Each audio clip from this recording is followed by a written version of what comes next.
Here is a quick video on how to set up your Netgear EX2700 Range Extender device without WPS using my Wi-Fi EXT Genie Setup Wizard.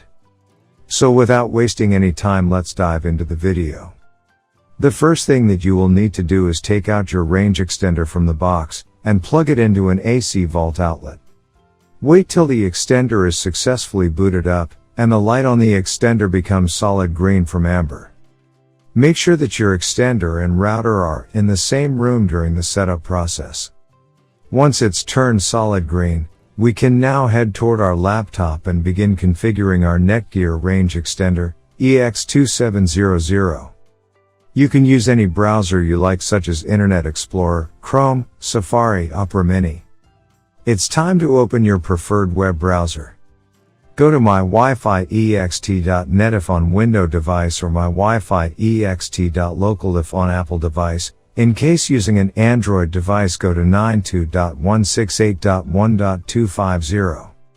A screen appears in front of you, and now click on the new extender setup that leads you to a new page, where you will need to create a new account in order to install your extender, and this page is called the Netgear Genie Smart Wizard.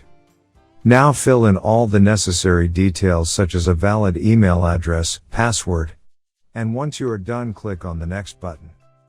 Now you have two choices, as you can either set up your range extender device as a range extender or as an access point.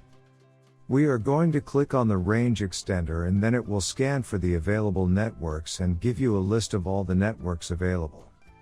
Before heading ahead into the video, in case you are facing any issue with your Netgear range extender device, get in touch with our Netgear experts. Click on the network that you wish to extend. In my case, it's Netgear router, and then it would ask you for the password of your network, and all you will need to do is fill in the password of your existing network. And click on the next. In case if the Wi-Fi password that you just typed in is correct, then your extender will establish a connection between your extender and router. It also allows you to use a different password or use the same password or none at all. If you choose none at all, then anyone will be able to connect with your Netgear extender. I am gonna choose a new password. My Wi-Fi extender name is Paul. You can choose any you like. Now we are successfully done with setting up our Netgear EX2700 range extender. Now go to our taskbar and connect to our newly set up Paul range extender. And open up our browser, and Google appeared, which means our extended network is working. Thanks for watching, and don't forget to smash the like button and hit the subscribe button so that you don't miss any of our videos, and in case face any problem, get in touch with the experts.